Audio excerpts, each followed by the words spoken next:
En esta tercera presentación sobre la madera vamos a ver dos temas: el aserrado de un tronco y los defectos que tienen las piezas de madera normalmente. Vamos a comenzar con el aserrado de un tronco. La forma de cortar el tronco y el lugar del mismo de donde provenga la pieza de madera influye en las deformaciones que puede sufrir este material.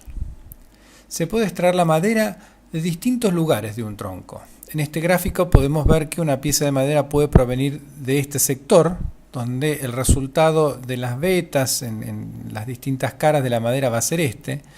La madera puede provenir de otro sector como este, de un tronco, donde vemos que ya en esta cara es distinta a la que está acá arriba, y las vetas se disponen de una forma muy distinta a las que tenemos aquí. Y pueden provenir de este otro lugar, donde vemos que los anillos anuales están a 45 grados por donde está esta pieza, y vemos que también las vetas se disponen de forma distinta a las que tenemos en las dos piezas de arriba. Según de dónde vengan las piezas, de qué lugar del tronco vengan las piezas, algunas se van a contraer y otras se van a contraer y además a deformarse. Siempre hablando de cuando las piezas se cortan y se secan y van perdiendo la humedad interna que tienen. Esta pieza que tenemos aquí arriba, cuando se la corta derecha, una vez que se secó, va a tomar esta forma ya totalmente deformada. Acá tenemos otro ejemplo. En cambio, esta pieza cuadrada se va a contraer solamente. Ahora, si la pieza cuadrada está sacada de este costado del tronco, se va a contraer y a deformar. Una pieza circular va a quedar en forma elíptica. Esta pieza rectangular solamente se va a contraer cuando se seque la madera, y la pieza que se saque de la médula, donde esté el centro del tronco, también se va a deformar, pero de una manera distinta a la que tenemos acá arriba o aquí. Esto determina el comportamiento de la madera al secarse, es decir, de qué lugar venga el tronco va a ser cómo se comporte la madera al secarse. Y acá tenemos dos casos, digamos, extremos. Cuando en la sección transversal de la pieza vemos los anillos en un largo considerable, como tenemos aquí, la pieza va a tender a contraerse por efecto de la contracción tangencial de un tronco que vimos en el video anterior. En cambio, cuando nosotros vemos los anillos anuales así de esta forma en una pieza, vamos a ver que la contracción se hace en el sector más corto de la pieza, por lo tanto la pieza solamente tiende a contraerse porque no llega esta longitud es tan corta que la pieza no llega a deformarse. Conviene siempre utilizar piezas de madera que solamente tengan tendencia a la contracción y no a la deformación. Esto se puede controlar mediante varias formas de tratar la madera, y una de ellas es la forma de cortar o aserrar el tronco. En las formas de aserrado de un tronco influye la tecnología que se pueda emplear. Por supuesto, esto depende de las condiciones de compra, o sea, de adquisición de la tecnología correcta para aserrar un tronco.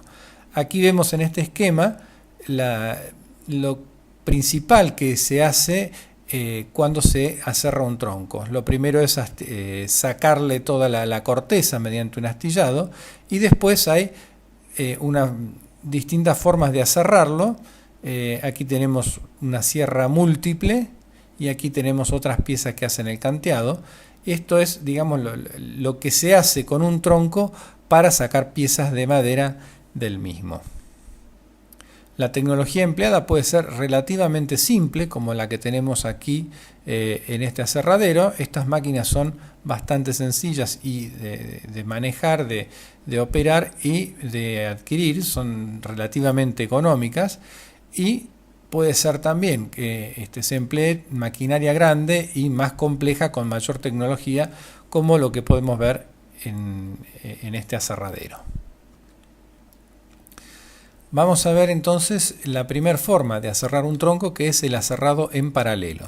Es el método más sencillo, requiere la menor tecnología y la menor manipulación del tronco al aserrar, y aquí vemos cómo queda cortado el tronco cuando se hace el aserrado en paralelo. El problema de este aserrado en paralelo es que hay muchas piezas con tendencia a la deformación.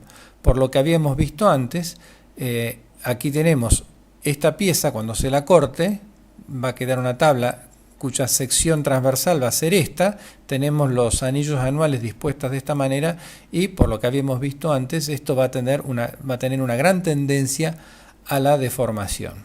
Acá tenemos cómo quedan las vetas y cómo están los anillos en estas piezas que están aquí. Y esto, lógicamente, las vetas no son del todo parejas como uno quisiera tener, y además el problema más grande es la tendencia a la deformación que va a tener este tronco. Hay variantes del aserrado en paralelo para tratar de disminuir un poco esto mediante el cerrado por escuadración en malla. Acá tenemos otro. Todas estas variantes mejoran un poco el resultado final, pero siempre vamos a tener estas piezas que están aquí, o en este caso estas piezas que tenemos aquí, o estas mismas en este caso, que van a tener una tendencia importante a deformarse.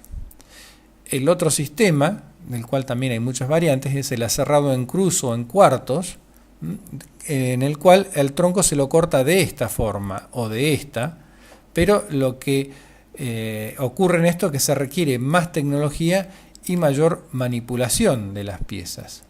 Las piezas que tenemos aquí van a tener menor tendencia a la deformación, porque en la mayoría de las piezas los anillos están dispuestos de esta forma, y vamos a tener menor tendencia a la deformación, por lo que habíamos visto en las imágenes anteriores. ¿Cuál es el problema de este sistema? Es que quedan bastantes piezas pequeñas que a veces es difícil ubicarlas, que a veces no se requieren piezas tan pequeñas, pero en general en la industria maderera, si se maneja bien, hacen falta piezas pequeñas que se pueden obtener de estos sectores triangulares como el que tenemos aquí. Las vetas, al aserrarse el tronco en cruz, vamos a tener vetas más parejas, y esta es la sección transversal del tronco de la pieza de madera que hemos cortado. En este aserrado se trata de obtener la mayor cantidad de piezas cuyos anillos anuales queden perpendiculares a su eje longitudinal. Vamos a ver ahora el segundo tema de esta presentación, que son los defectos de la madera. La madera, como dijimos, puede tener distintos defectos, que aquí tenemos graficados algunos, y vamos a estudiar algunos de ellos en detalle. El primero y el más común son los nudos. Cualquier árbol tiene ramas. Las que salen del tronco principal, esto se puede ver claramente en esta ilustración, en esta imagen, donde tenemos las ramas que se insertan en un tronco principal. Esto se puede ver muy clarito. El origen de los nudos es justamente el punto de encuentro entre una rama y el tronco. En ese lugar se cruzan fibras de la madera en distintas direcciones. La dirección principal del tronco y la dirección de las vetas de las fibras de la rama que se insertan dentro del tronco. ¿Qué hay en los nudos? Debido al esfuerzo que tiene que hacer la planta en este punto para que la rama no se caiga, para que la planta no se rompa en este lugar, la planta lo que hace es reforzar con lignina todo este sector. La lignina era el pegamento natural que tiene la madera, y en este sector resulta que vamos a tener una madera mucho más dura y mucho más resistente, con mayor resistencia mecánica. ¿Qué modifican los nudos? Los nudos alteran la trama de las vetas de la madera. En una sección radial del tronco vamos a ver que las vetas empiezan a tomar esta disposición, y en una sección tangencial las vetas se disponen de esta forma, que es lo que comúnmente se ve como nudo. Las vetas son cambiadas por los nudos. En el nudo y su cercanía las vetas cambian de dirección. Esto lo podemos ver aquí. Este es el nudo, donde tenemos el color mucho más oscuro por la mayor presencia de lignina, y vemos cómo las vetas que cuando llegan al sector del nudo cambian totalmente de dirección. Acá tenemos varias tablas una al lado de otra y vemos que en cada nudo aparecen cosas distintas alrededor del mismo. El valor de la madera se modifica con la presencia de nudos porque la madera cambia de color, cambia de dureza y de resistencia mecánica, y esto hace que pierda su valor comercial. Los problemas de los nudos. Esto lo vamos a ver cuando estudiemos propiedades de la madera en detalle. Vamos a volver sobre este punto, pero el primer problema que tenemos que saber que existen con los nudos es la disminución de la resistencia mecánica a la tracción en ese punto de la madera, en el nudo. El segundo punto es el color y la textura.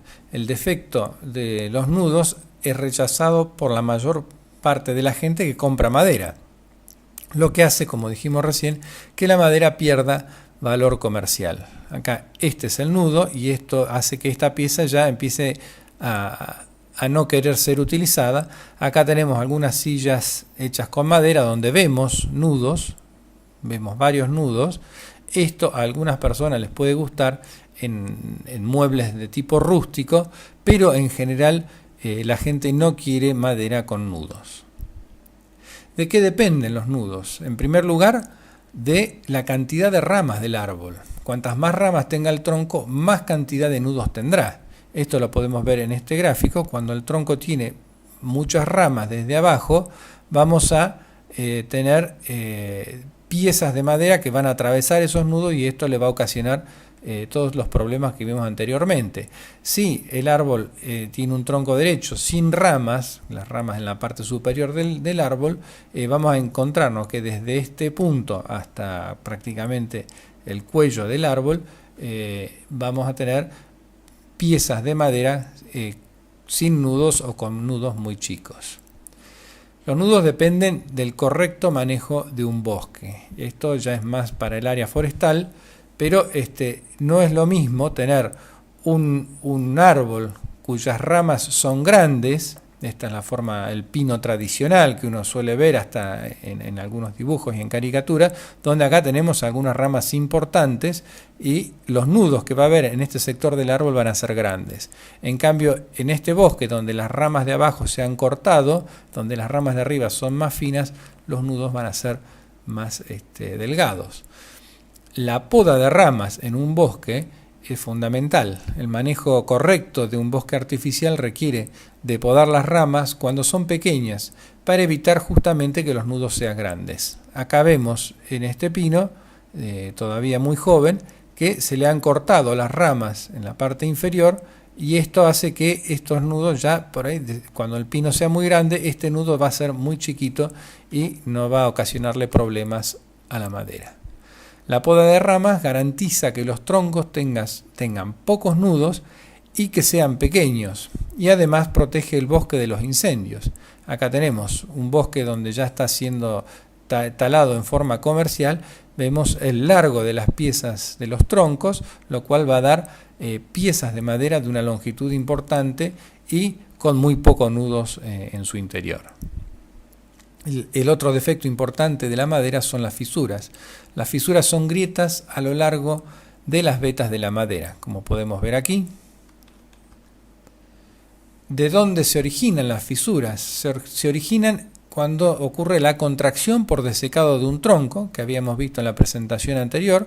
Este es el tronco verde y este es el tronco que ha perdido la humedad interna y se ha fisurado. ¿De qué dependen las fisuras? Como habíamos dicho en la presentación anterior, dependen de la cantidad de radios medulares que haya en el tronco. Estos eran los radios medulares, estas líneas concéntricas que apuntan prácticamente hacia el centro del tronco, y esto va a depender principalmente de la especie del árbol y de las condiciones de crecimiento del mismo. Acá tenemos nuevamente las fisuras vistas en una cara tangencial de la madera. El otro defecto son las variaciones en las vetas. Las vetas pueden cambiar su dirección debido a muchos factores. Y acá tenemos en un entablonado vetas que son bastante parejas y vetas que han sido totalmente alteradas. El primer factor que varía la dirección de las vetas son los nudos, como explicamos anteriormente. Esto lo podemos ver en esta imagen. En segundo lugar, el tipo y el lugar del corte. Un corte de tipo radial va a dar en general vetas más parejas. Cuando el corte es tangencial, las vetas ya no son tan parejas, y si nos encontramos en las cercanías de un nudo vamos a tener justamente todo el problema del nudo de la madera. El tercer factor es la especie del árbol que tengamos. Acá tenemos distintos tipos de vetas de acuerdo a la especie de cada árbol. Y aquí podemos ver la diferencia que hay entre el pino blanco, el álamo, un pino tratado con algún tratamiento especial, el roble, el abeto y el cedro. Podemos ver que hay distintas tramas de vetas más separadas, la parte oscura más ancha que en otras, vetas por ahí un poco más paralelas, vetas que no siguen tan fácilmente un patrón, vetas que van agrandándose y teniendo dibujos raros, como en este caso. Las deformaciones es otro de los defectos de la madera, uno de los que más complica y preocupa a la hora de trabajar con este material, y responden las deformaciones a los cambios de humedad interna que tiene la madera, que, como habíamos visto anteriormente, se lo denomina como el trabajo de la madera. La madera puede arquearse en este sentido, en este otro sentido, en este otro sentido, y cualquiera de ellas que ocurra son un problema para trabajar con la madera. Depende, en primer lugar, de la especie del árbol, y también depende de, como vimos anteriormente, del lugar del tronco de donde provenga la madera. Esto tiene que ver con la forma de aserrar un tronco de madera, de cómo queden los anillos en la sección transversal del tronco, y a partir de aquí es donde vamos a tener distintos defectos de la madera. Y finalmente, las deformaciones de la madera dependen del correcto secado de la madera después de cortado.